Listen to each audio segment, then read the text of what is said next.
They fought to protect our freedom, facing the unimaginable. And by that time, I saw the perpetrator throwing the explosive. Lives forever changed. When he came home, it was pretty much the worst time. He was suffering in so many ways. Now these Texas veterans are finding their way back. You see how much joy this brings me right now? This is where I'm supposed to be. I think this is why I was spared. And helping others along the way. I wanted to make sure I was doing everything I could for disabled people to get involved and get their life changed by adaptive sport. ABC 13 presents Celebrating American Heroes. Hello, I'm Bob Slovak. Our military heroes carry a legacy of courage and sacrifice. Many of their stories coming to life thanks to a series of paintings by former President George W. Bush. His portraits of courage showcasing the brave men and women who have answered the call, including Marine veteran Andrew Batchelder. I just hope that I'm carrying on the legacy of the four individuals that couldn't carry on the legacy. I'm carrying on the name of Repent 6869 with me every day. My name is Andrew Batchelder. I served in the United States Marine Corps 4 years as a combat engineer and 5 years as a helicopter crew chief. So on October 26th, 2009, there was a mission that came through to pick up a high-value individual. So we take off at around 01 a.m., no navigational lights, it was all covert. Within 4 minutes of the flight, we lost sight of the lead helicopter. We ended up colliding at about 300 feet. And all I hear is the mesh of the helicopters. Ultimately woke up next to the crash site. I couldn't open my eyes, I was just wondering, what's going on. I was calling out for Flurry. I didn't get an answer from Flurry. So on my helicopter, there was 4 individuals. In the other helicopter, there were 2 pilots. Captain Smith was the only other survivor. I just asked him, is he alive? And he said, yes, he's alive. He's still alive right now. That began the new part of the life, another chapter. And it's totally different. When he came home, it was pretty much the worst time. I had an open book pelvic fracture. I had fractured vertebrae in my back, broke a shoulder blade, a couple rib fractures. He was suffering in so many ways.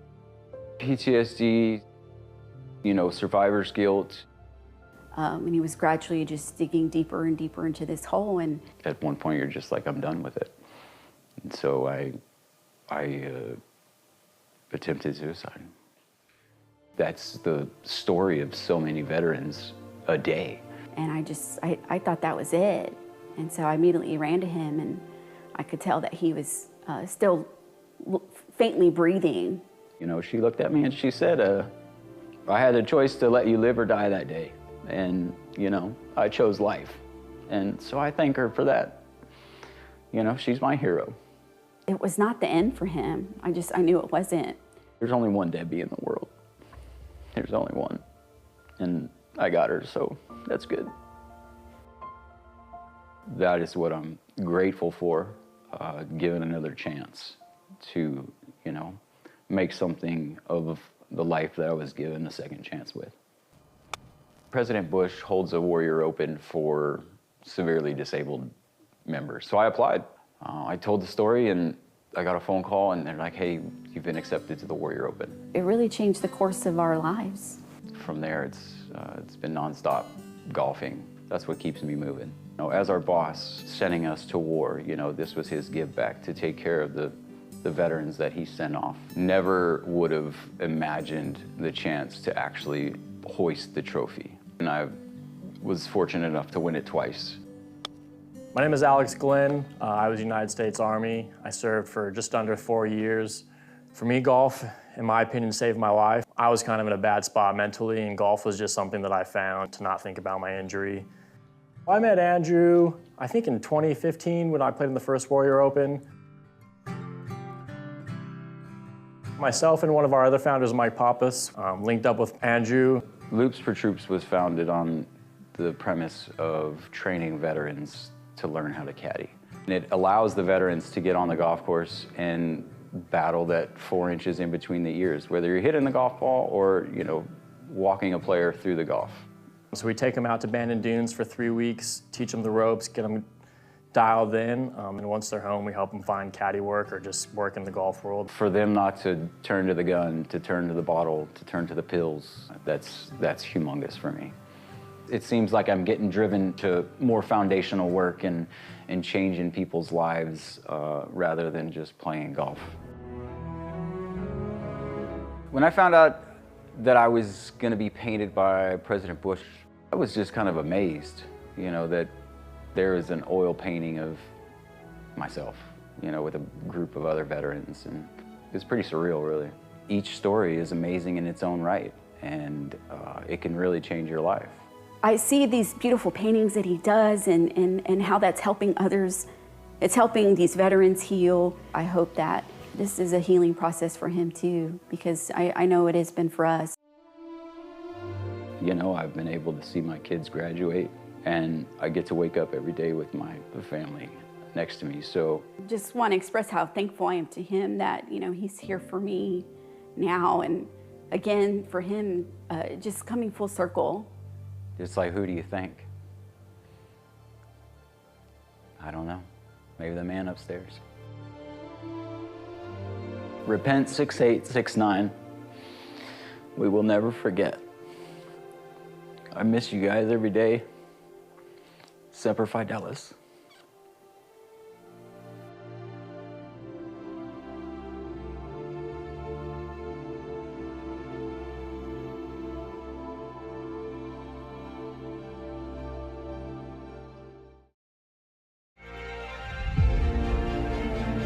There's just something about cycling when you're trying to outrun demons that you can put those demons down through the wheel of your bike into the pavement. I'm Timothy Brown. I'm a retired staff sergeant from the U.S. Marine Corps, where I served as both a radio operator and an explosive ordnance disposal technician. As a Marine, I deployed 3 times to combat zones. My third and last deployment was to Sangin in Helmand Province, Afghanistan. That was 2010 to 2011. Digging up IEDs, clearing compounds, clearing roads, doing whatever we needed to. There was no shortage of work in that town. February 3rd, 2011, it was our 3rd call of the day. We were responding to one IED that turned out was designed to be found. Went down an alleyway, and I stepped on the main IED. I don't remember that day at all. I exist but for the grace of God and a U.S. Navy corpsman.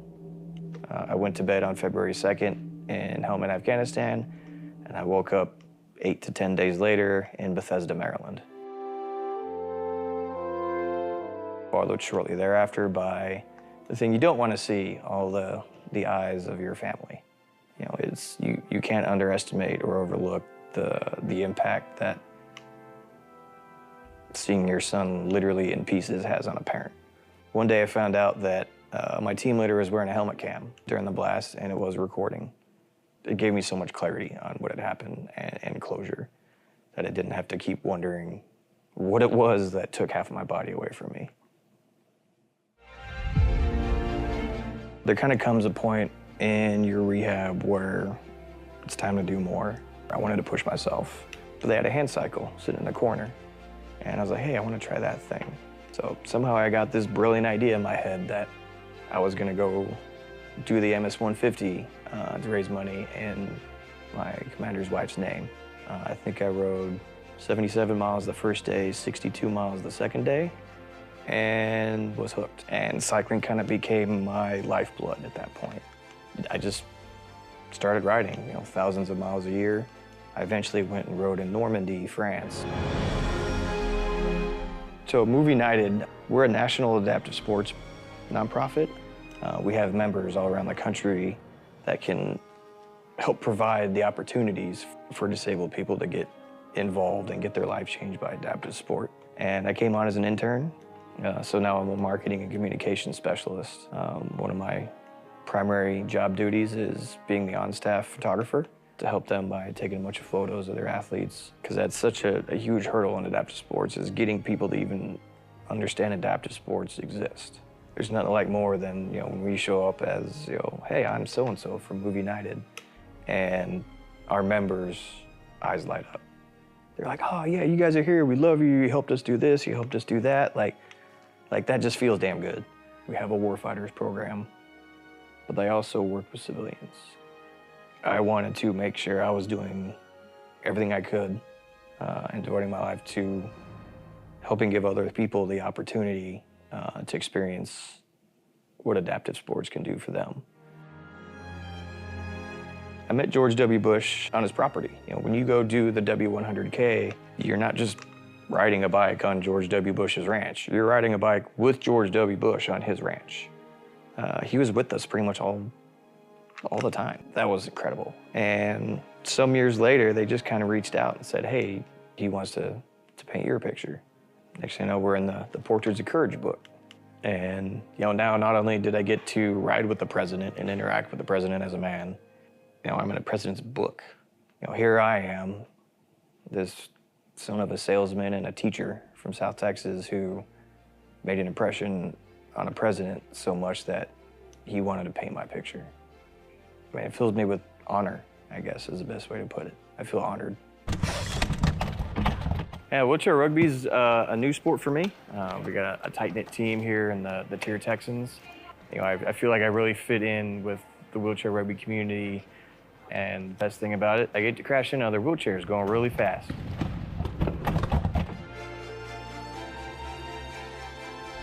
You know, we're here to help, you know, confront stereotypes and prejudices and misconceptions about disability and confront them with the voices of disabled people and really what this nation can be for those of us who live with disabilities. It makes me proud.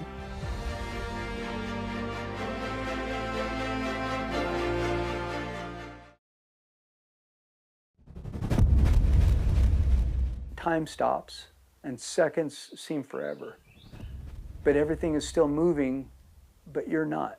My name is John Paul Sepanowski. I am a retired gunnery sergeant, United States Marine Corps. I served 25 years, 5 months, and 5 days because I don't want to cheat myself. Aren't you little busy bees? Now I am the owner-operator of Warrior Ranch 1775 LLC. Real Texas honey, my friend. I'm proud to say I'm a third-generation Marine. My grandfather served in World War II. My father, Vietnam era. I enlisted in '89. All in, I've participated in 3 different conflicts. My name is Rusty Smith. I served 23 years. John and I met in California just before we went to Iraq. Rusty and I were tasked with setting up and running 11 police stations in the Fallujah district after their liberation. And it was a Saturday, about 10 o'clock. It was an eerie feeling, and I remember recalling something's off. The energy's off. Working with my counterpart, he didn't really feel like he wanted to be there. And so we packed up and we're heading back home. And that's when I'm driving a vehicle, the third vehicle in a convoy. He was the last truck. And I happened to just glance out, and by that time I saw the perpetrator throwing the explosive. I seen the smoke. We identified that they were hit by an RKG.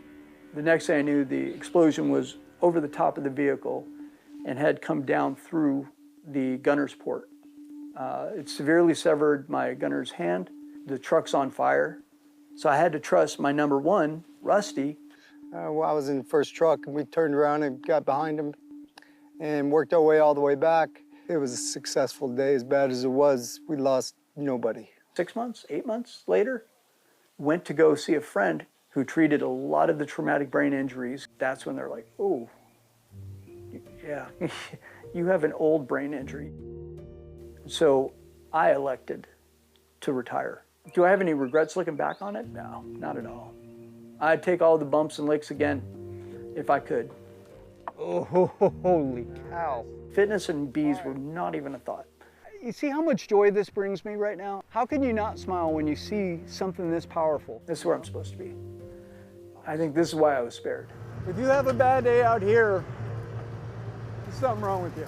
Warrior Ranch 1775 was built in the image and the spirit of the Marine Corps in which I retired. It's a place of education, a place of training, a safe haven for veterans to come to. He started a business called Yoga Warrior, help people get to a spot where they can figure out where their mind and body is. That is an invaluable tool to have. That is so beautiful. This one's almost packed right here, Russ. The bees happened as an accident. Rusty and I, when I moved out here, we reconnected. I said, hey, this is what I'm doing. Now he's working with bees, and actually, Rusty has his own company. We co-op with one another. Grateful that he was there and humble that he was able to kind of help me through that. But now we're together. Since I've been doing this with John, there wasn't a day I came out here I didn't learn something. We've been fortunate. We've had a handful of veterans that have come through and come out of the program. Being able to share that with other people, words don't express what we get out of this. These bees are transmitting at a 440 megahertz frequency, which quails PTS. President George Bush was having an event out at Crawford Ranch, and we just knew that it was a bike ride and the president wanted to share with us. And we were like, okay, that sounds good. We'll go represent. Nobody said anything about painting a portrait. He took one picture that he thought represented me and painted that. And he did that for everybody in that boat. You know, when I first saw it, I was like, that don't look like me. But I think that was the old me not looking at what he was looking at through the artist's eyes. And I think what he saw was my pain. He saw it. I was in denial. And now in my mid-50s, I can look back on all of that stuff and go, I'm truly humbled that somebody thought enough of me, that God thought enough of me to kind of see me through all that. And I think the bees and the people around me recognize that. I'm not that person anymore. When you see that wall, that mural of people, that's your sons and daughters. The little old lady said, hug you. She said, I read your story and I just fell apart. She goes, I just don't know how to put words. There's no words to be said. Just look at the pictures. I can't thank him enough. You can see all of these veterans' paintings at the Portraits of Courage exhibit, now on display at Disney's Epcot. Up next, meet the 101-year-old veteran who's inspiring all of us. What's the secret to a long life? What is it? You tell me.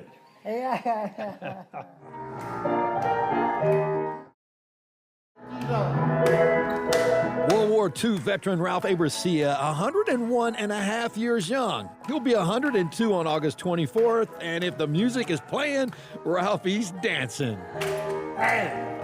Mom and Dad are known as the Ginger Rogers, Fred Astaire of the Lebanese community. Ralph's smile says it all, his life full of so many, many, many chapters. What's the secret to a long life? What is it? You tell me. Mr. Becerra's secret to a long life anchored in his belief of God, family, and country. Born into a Lebanese immigrant family during the Great Depression, Ralph survived and thrived on hard work, caring for others, and for a time, a penny a day. I always wanted to tell my dad's story because it was a story of profound poverty and how he came from that to where he is today. Ralph's daughter Sharon, along with her husband John Evans, putting her dad's inspiration into words. So only a penny is about, just only a penny meant survival. We walk by a penny now, we just walk by it, well, it's only a penny. Well, that was a gallon of milk or a loaf of bread. That was survival for the family. At a very young age, Ralph and his siblings would wake up early smelling the bread his mother baked overnight, but it wasn't for them to eat. Ralph and his brother would walk miles down North Main to the Rice Hotel to sell the bread to the wealthy for pennies, pennies that meant everything. He was running and running because they thought some people were chasing them. And he gets home to his mother and he's, Mom, I've got 5 cents. I mean, that's a week's worth of, 2 weeks worth of groceries. And he opens his hand and there's only 4 cents. And his mother just like, where's the other penny, Ralph? They went outside and the whole family took books of matches that they'd taken from the restaurant, and they went outside for an hour and they found that penny. Looking, so hence, it's only a penny. After the attack on Pearl Harbor, Ralph enlisted when he turned 18, a striking Air Force Army corporal stationed at an airfield in England. He was honored by the Texans in 2019. When the war was over, Ralph entered the University of Houston Law School, where he met the love of his life, Adeline. They've been married for 74 years. Oh, fantastic man that's ever lived. Oh, my God. As a lawyer, Ralph would fight for those in need. He had been in their shoes before and was ready to help all. He didn't wait for people to come to him. He went to them. That was the beauty. He was simple and humble, and he loved people. And it came back because people love him. At 101 and a half, Ralph's still dancing and leading his family by example. It makes me feel proud of him, and also I want to emulate those values that he had. Ralph inspiring all of us. Thanks to the bravery of our American heroes, we live in a country where freedom is not just a word, it is a way of life. We are forever grateful for your service. I'm Bob Slovak. Thanks for being with us.